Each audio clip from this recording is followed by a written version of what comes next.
এবার আমরা ২ এর ঘ ১৮ নম্বর প্রশ্ন সমাধান করব। এখানে দেওয়া আছে vector A equal 2i cap minus j cap plus 3k cap এবং vector B equal i cap plus 2j cap minus 4k cap. Vector A ও ভেক্টর B যে সমতলে অবস্থিত তার লম্ব দিকে একক ভেক্টর নির্ণয় করো। আমাদের একটি ফর্মুলা জানা আছে যে ভেক্টর A ও ভেক্টর B এর সমতলের লম্ব দিকে একক ভেক্টর যদি আমি তাকে ইটা দিয়ে প্রকাশ করি তাহলে ইটা ইকুয়াল হবে plus minus vector A cross vector B divided by modulus of vector A cross vector B। প্রথমে আমরা এখান থেকে vector A cross vector B বের করব।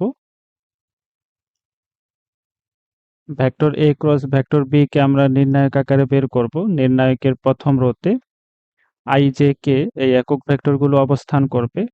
এরপর দ্বিতীয় এবং তৃতীয় রোতে ভেক্টর A এবং ভেক্টর B এর i j k এর সহগগুলো বসাতে হবে। তাহলে প্রশ্নে যদি আমরা দেখি ভেক্টর A তে i এর সহগ হচ্ছে 2, এরপর j এর সহগ -1 এবং k এর সহগ হচ্ছে 3। আমরা এই সহগগুলোকে দ্বিতীয় রোতে i j k বরাবর বসিয়ে দিলাম। এরপর ভেক্টর B তে i এর সহগ হচ্ছে 1, j এর সহগ 2 এবং k এর সহগ হচ্ছে -4।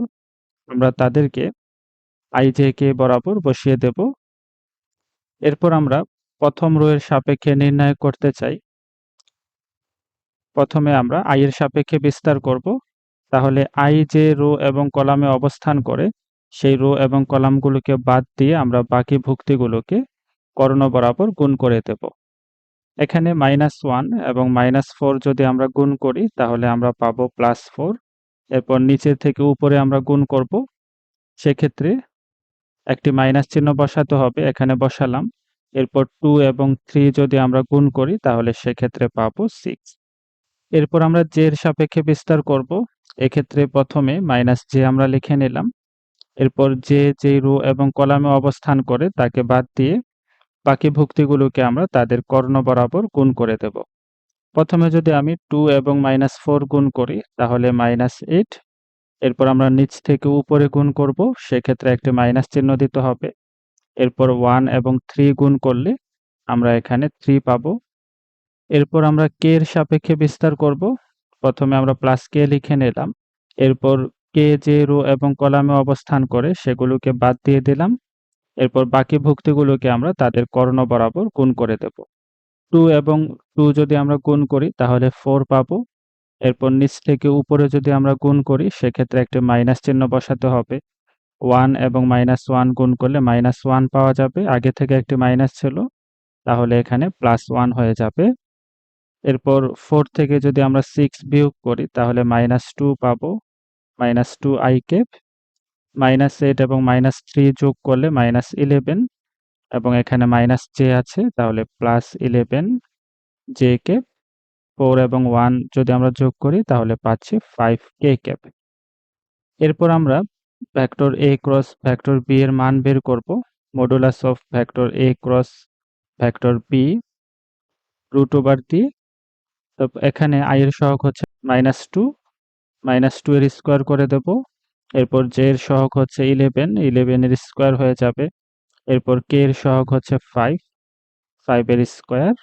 ক্যালকুলেটর ব্যবহার করলে আমরা modulus of vector A cross vector B এর মান পাচ্ছি √150।